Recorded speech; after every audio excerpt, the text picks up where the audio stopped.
All right, so today we're going to be talking about whether or not you should register your camper van or not as an RV. So by default, most, especially if you're converting like a Ford Transit, a Dodge ProMaster, or a Mercedes Sprinter, by default, they're simply considered passenger vehicles unless you get it registered as a commercial vehicle or as an RV. So you actually have to do that yourself. It's nothing is by default in those cases because it's not by default an RV.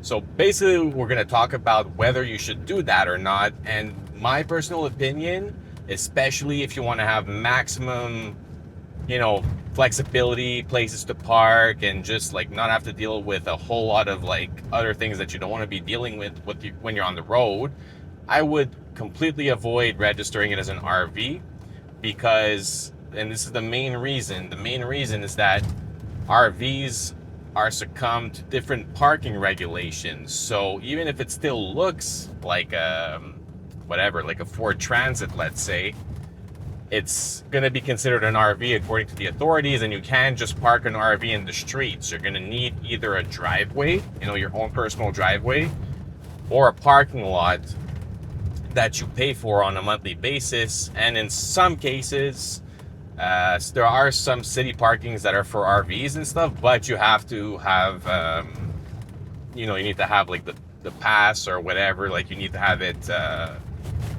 you need to have the, what do you call it there? Not the ticket there, but it's like a vignette of some sort there where you have it and you're allowed to park in that specific spot in that specific municipality.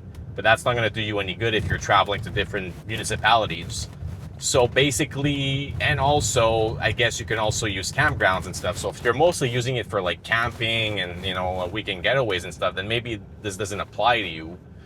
But I'm talking really to those who are using their camper van as a work vehicle as much as a recreational vehicle, but specifically as a work vehicle, and also even as a recreational vehicle in the sense where you can just park wherever you want. You do it stealthy, stealth camping basically. So you don't have to worry about booking spots. You can just park wherever you want. You go on the website Park4Night, and then you find all these cool spots in pretty much all around North America. And I think they even do Europe and stuff. You just find spots where you can park, and the authorities, they don't really care about those spots. So, but if it's an RV, then like 90% plus of those spots won't be viable anymore. So that's the main reason you don't want to get it registered. Now, what are the implications of that, you say? And you're going to probably ask about insurance. Say, well, I just spent all this money and all this time converting my van into a camper van. So what if something goes wrong? Insurance is not going to cover it. Then you're right. Regular vehicle insurance will not cover the inside of your your vehicle. Like, if you convert it to a camper van, they're not going to cover that. But I'll give you the workaround. So what I personally do is I insure it, the inside portion of it, with my business insurance, because I considered myself a production company.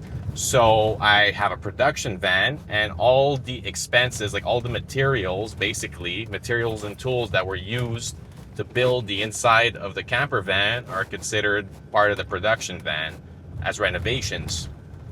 Kind of like building a mezzanine in a commercial unit, if you will.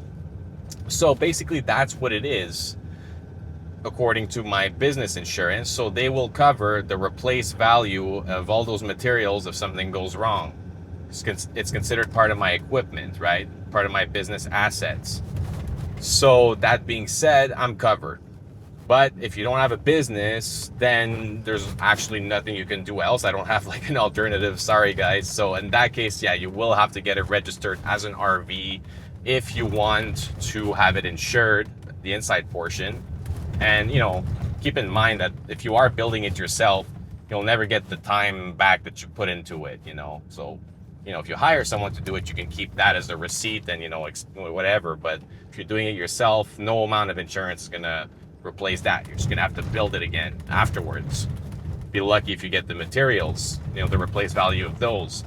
But that's it. So if you don't have a business, then yeah, you don't have business insurance, or you're not at the stage in your business where you have business insurance, you probably actually shouldn't be buying a camper van, or building one, or like putting your money there, because probably your cash flow isn't high enough yet, which is fine. But I'm just saying, like, this is not the kind of thing you want to get into unprepared. But so for everyone else, yeah, you got to get it registered as an RV. And if you're building it yourself, you have to make sure that it qualifies as an RV to begin with. It has to have a bed and a functioning washroom, if I'm not mistaken, with a septic tank. So if it doesn't have that, it won't qualify as an RV. And then you can't have it registered as an RV, and you can't have it insured as an RV. So, if you're buying one that's pre-made, then it's a different story, because then they will most likely fit those qualifications right out the bat. That's what they're designed for. And then after that, you can basically just go through the registration process, have it insured, have it appraised, so you can get it insured, and then you're good to go. But for everybody else who is in the DIY camper build, philosophy, do not get it registered as an RV. You're going to complicate your life and eliminate in one swift blow 90% of your parking spots, your boondocking spots, whatever you want to call them, gone. All right, guys, that's it for this one. If you're building something that's meant to last, whether it's a camper van, a business, or just a better way of living, I'm glad you're here. Everything I use, recommend, or offer is linked in the description. Take what works, build your own blueprint, and I'll see you in the next one.